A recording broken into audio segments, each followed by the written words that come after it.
works. I am incredibly nervous about this working. Joining us right now, I can see her, but can we hear her? The one, the only Kayte Christensen. Good morning. Good morning. Can you guys hear me? Are you able to see, as it is an incredible close-up on my face, which is exactly what everybody wants. Jason's at the bottom of the screen. Jay's coming in to work the cameras. We've got Kayte on video, and oh my God, look at the YouTube numbers. Dear Lord, all to see Jason Ross. That's pretty impressive. Thank you for coming on. I know all week we were arguing. You wanted to come on video. I said audio would be fine. I finally relented. Thank you. Yeah, I'm so happy to be on video at 8 in the morning. What time is it now? Tell Bagel to shut up. Well, you know what? This is what you get, man. I just want to make faces at Kayte during this. Is that wrong? No, Jason, you make faces at me. It's okay. I tried to lock my dogs out, but you know what? It's probably better just to let them in. So you let the dogs out. Yes, she did. Yeah. Kayte has two dogs, Dolly and Bagel. Bagel is not all there. Never has been. Is a tiny little dog that is 100% not all there. Likes to bark at things like air. So Dave, why are we looking at your neck right now? Because Jay. By the way, that's not your best angle, okay? I'm not messing with the angle. I can't see the stream. I'm not messing with everything Jay is. This is also amazing for the listener, not the viewer. By the way, we'll do much better, I hope, with Kyle Larson coming up at 8:27. Kayte, how different is it? You guys, as you disclosed the last week, as a matter of fact, how different is it calling the games at home as opposed to calling the games on the road? And by home, I mean a home studio. It's a little, obviously during COVID, we had to get used to calling games in studio, right? But I think the hardest thing is like the little things that you don't know that are going on. Like, is the challenge light on? Who got that technical foul? Like those types of things. And so it's a little bit of a delay. Me personally, sometimes it's easier to call it in studio from the sense that you could see everything better, because sitting courtside, like, you have a lot of obstacles in your way. So, but yeah, in this case in particular, I'm a little bit, obviously grateful in the sense that that's a 2-week road trip, and like being gone from my daughter, like I'm happy to call these ones in studio. It gives me a little bit more time with her. Okay, there was a specific play that left us all wondering when Sabonis, the ejection, non-ejection, gets a technical, then he loses his mind. So I thought he was ejected. Nobody was quite sure. And I know we even had the radio version. G-Man was a little confused. He was there. It was just a really bizarre play for everybody, especially for you guys being back here, not knowing that one. I think you might have felt at least what was going on. Yeah, what's going on, because you saw him start walking back to the tunnel, right?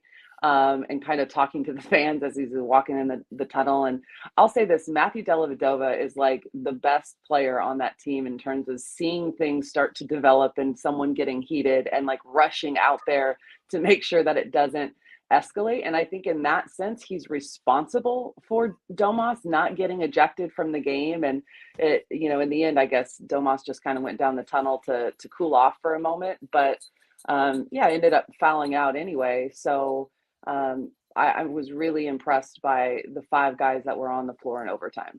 Kayte Christensen joining us. San Antonio tonight.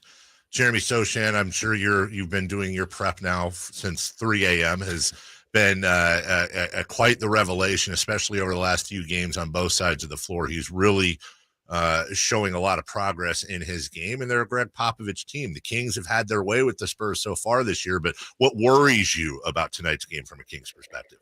What worries me about every game on the road is just kind of how they start, right? We saw it the first game against Minnesota. Just, you don't have that environment at home to really go out and fuel you. You have to manufacture it.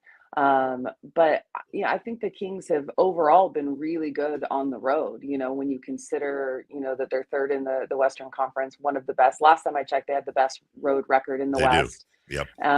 So that hasn't changed. And so, the way the parity in the league this year is unmatched, I think. I don't think I've ever seen it this way. So every game worries me a little bit, because I don't care what the record indicates. Any team, any night can really, I mean, you look at Orlando and they have beat Boston every single time this year. A lot of it just comes down to matchups, things like that. I want to say it was OKC that blew out the Bucks. Like it's about matchups. It's about any given night a team can get hot. So I think for me, the most concerning and most important thing is just the start that they get out to in San Antonio. Kayte Christensen joining us. All guests come to you via the Folsom Lake Honda hotline. Folsom Lake Honda, your one-stop Honda shop. Individually, Kayte, tomorrow's a big day for All-Star reserves. I think everybody believes DeMontis is a lock. Fox is on the bubble. Your thoughts? You think tomorrow De'Aaron gets good news? I'm not sure. I think that, obviously, given the depth of the guard position in the Western Conference especially, but really just across the league, I think it's a little bit harder. I think that if he doesn't get the nod, I think he will still end up being in the game, because you got to look at reserves. And I don't know. I have some really deep issues with how All-Stars are managed in the NBA. And I hope at some point that they shift it, they change it. I get the fan vote. I think the fans should have a vote.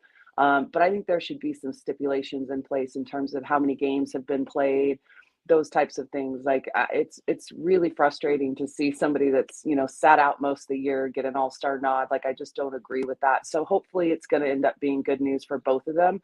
But it has been frustrated, and I'm sure fans are frustrated by it. Well, like, you're looking at kind of national writers and whatnot putting out there who their reserves are going to be, who their all-stars are. And like how many people have not even had Domas on it? Yeah. It's like, what are you watching? And then again, to a certain degree, it goes to, the lack of national coverage for this team. And listen, I get it. They haven't been in the playoffs in 16 years, and nobody is watching them. If you're not watching them on League Pass at this point. So I think that has a lot to do with kind of some of the snubs, if you will, from people from a national media scale.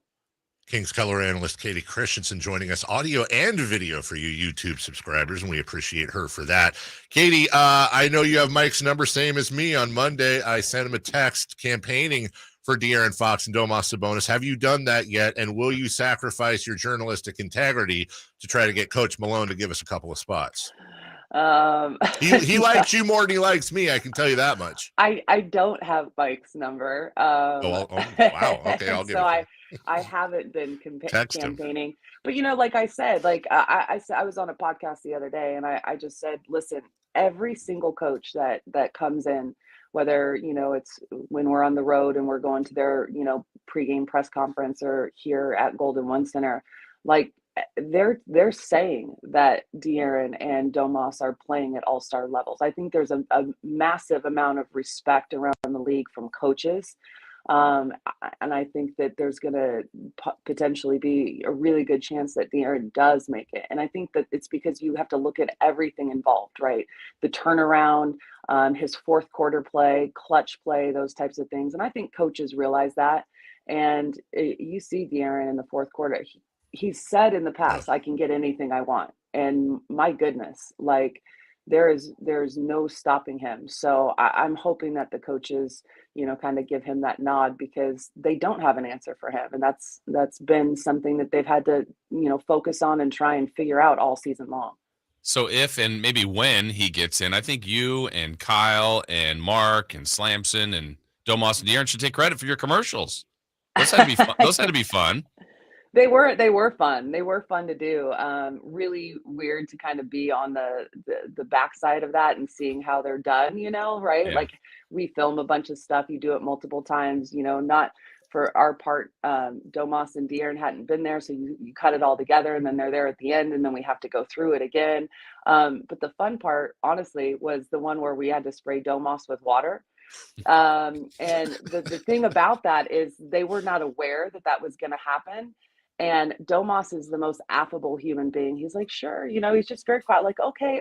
And it was De'Aaron that's like, listen, I don't think this is a good idea. Like, it's cold out. Like, he's got to walk back. Like, maybe we should skip the water part. He's like, it's okay. It's okay. So De'Aaron was trying to step in and be like, no, I don't think this is a good idea. And in the end, Domas was, no, I'll do it. So it was fun to just kind of hang out with them in that sense.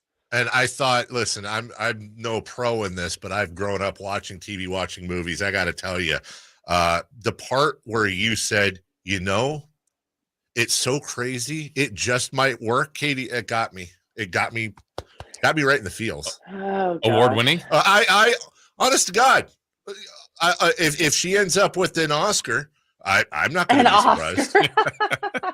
All right, you're so funny, Dave. Just remember us on the speech. Yeah, please. Yeah. Katie, how does tonight? We got 1 minute. How does the game play out tonight? How do you think? I mean, I think that San Antonio is a team that, they fight. They obviously, with Greg Popovich, they're well coached. The game is managed well. I'm a little bit concerned about the 3-point shooting over the last, handful of games for the Kings.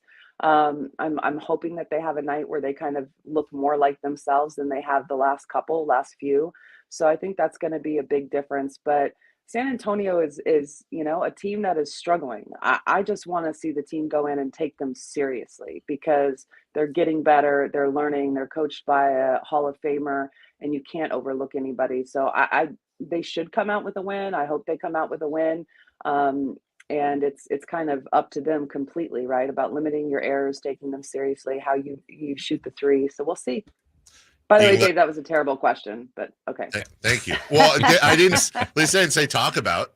How do I see it? How do I see it playing out? Well, I haven't seen it play out yet. So yeah, I'm sorry. I was looking for some analysis from the analyst. Like, oh, I've got 1 minute left. What am I going to ask? Why don't you go let your dumb dog back in? He's freezing. Not that I object to that. Wow, a dog hater. God. No, I love Misha. I love that dog. I'm telling you, dude. Her dog Bagel.